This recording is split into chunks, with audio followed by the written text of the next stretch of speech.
gâteau, hein. Merci. Mais il faut féliciter Dani. C'est elle qui l'a fait.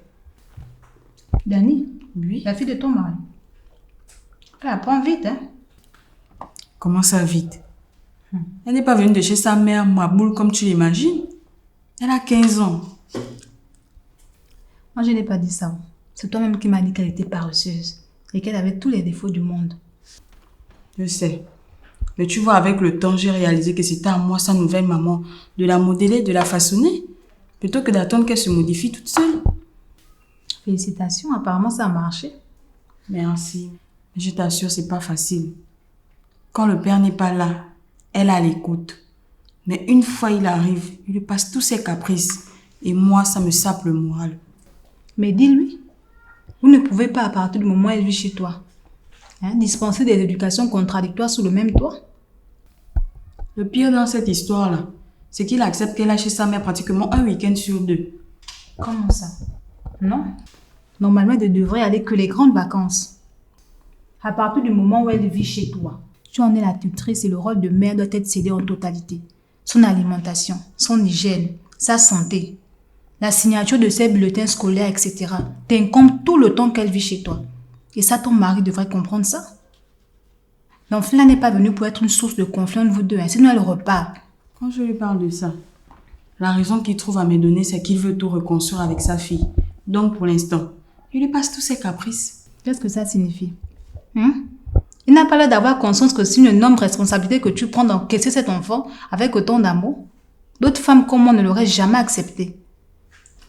Tu veux dire quoi? Tu n'accepterais jamais de garder l'enfant de ton mari? Jamais. Jamais. Elle sera bien chez sa mère. Il pourrait peut-être venir les grandes vacances ou pour des courts séjours, s'il veut. Mais vivre là, au quotidien avec nous, et être une source de conflit entre mon mari et moi. Non, non, je refuse. C'est un peu trop radical cette manière de voir les choses. Paola, tu vois ce que tu vis, non? Je ne veux pas que ça m'arrive. Et même là encore, tu bien aspect.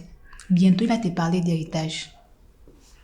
Mais où est le problème? C'est son enfant. Il a le droit de le faire hériter comme les autres. Ah oui, aussi simplement. Tu as la preuve que ce n'est pas un enfant qu'on lui a attribué. Qu'est-ce que tu viens insinuer? Faut pas sous-estimer les femmes. Tu comprends, non? Pour si peu que le type là maintenant une situation aisée, on vient lui coller un mioche qu'on a quasiment refusé il y a 10 ans.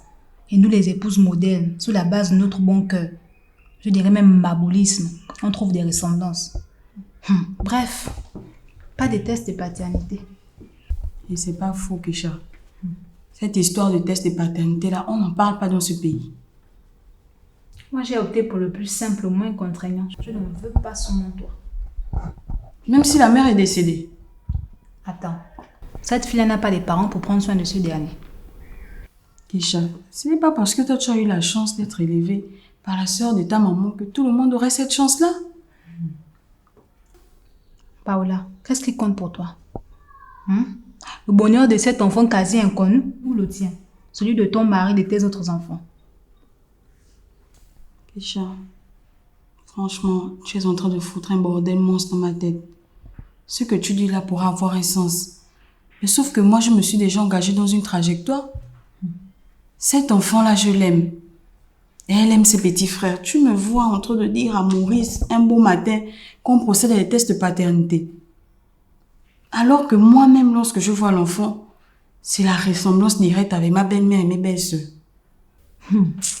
Là, tu es victime du syndrome du maboulisme marital. Ça n'attrape que les femmes.